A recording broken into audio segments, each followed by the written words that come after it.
In our previous encounter with Aurora in Storm Issue 1, the Omega-level mutant positioned her airborne sanctuary above the city, aiming to usher in an era of peace between humans and mutants.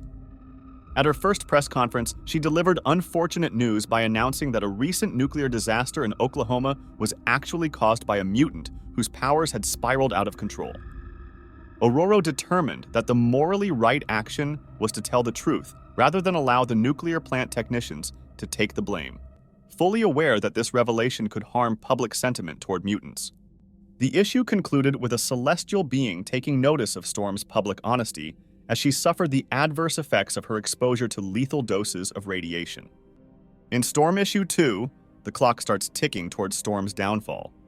Before we continue, don't forget to recommend my video on social media and click the subscribe button to stay updated on more comic book content like this, which helps support small content creators like me.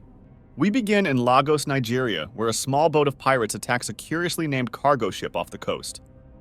Storm, dying from radiation sickness, swoops in to stop the attack. Despite battling the debilitating effects of radiation exposure, Storm continues her mission to save lives. She swiftly defeats the pirates, though her physical struggle is evident. The ship's captain, grateful for her intervention, nonetheless asks her to leave, fearing her mutant abilities might endanger his ship's cargo. In a somber moment, the bottom panel reveals Storm coughing up blood. Throughout the day, the narration uses a ticking clock to underscore that Storm's time on Earth is rapidly diminishing. Yet, seemingly unaware of how close she is to death, she spends the time doing what she loves most. In one poignant scene, the severity of her condition becomes apparent as clumps of her hair fall out while she shampoos it. Later, she visits the Night and Day Hospital for the Extra Mundane, a facility specializing in treating superpowered individuals. There, she encounters Dr. Day, whose mutant ability is medical diagnosis. Their interaction begins with a heated exchange as he enforces his strict no X-Men policy and openly displays his unapologetic prejudice against mutants associated with the X-Men. The Doctor reveals that when the hospital was first established, it received critical support from Tony Stark and the Avengers, the Fantastic Four, Doctor Strange, and the Defenders, as well as Moon Knight. However, the X-Men did not contribute, as they had already conquered death through their miracle resurrection protocols on Krakoa. The Doctor explains he once offered his services on Krakoa, but found his help was no longer needed. Eventually, Dr. Day and Storm reconcile their differences, and he provides her with a referral to someone he describes as a former Sorcerer Supreme, who specializes in dark magic. Before parting, he delivers a grave warning.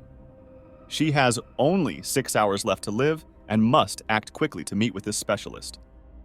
The scene shifts to Storm flying through a powerful wind tunnel high above Haiti, accompanied by narration about the potency of dark spells and how her survival depends on them. In the next panel, we see a spirit whale's tail strikes her midair.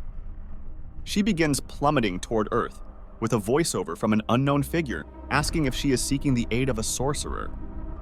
The narration poses a thought-provoking question. What would Storm do if her mutant powers were stripped away? Finally, she crash lands in Haiti, at the feet of the Gunner of Gods, Hongan Supreme, and Avenger of the Supernatural, Doctor Voodoo. For those unfamiliar with Doctor Voodoo, his real name is Jericho Drum. He once served as Sorcerer Supreme, and even joined the Avengers after Doctor Strange was stripped of the title. In a heroic act, Jericho sacrificed his life to stop the original Sorcerer Supreme, Agamotto, from seizing his powers and endangering the world. His resurrection was made possible by none other than Doctor Doom. Doctor Voodoo wields an impressive array of abilities, including voodoo magic, necromancy, biological manipulation, fire immunity, fire manipulation, soul manipulation, astral projection, and possession. He also commands air manipulation, force field generation, intangibility, telekinesis, telepathy, teleportation, time manipulation, transmutation, magical control, and much more, making him an undeniable powerhouse in the Marvel Universe.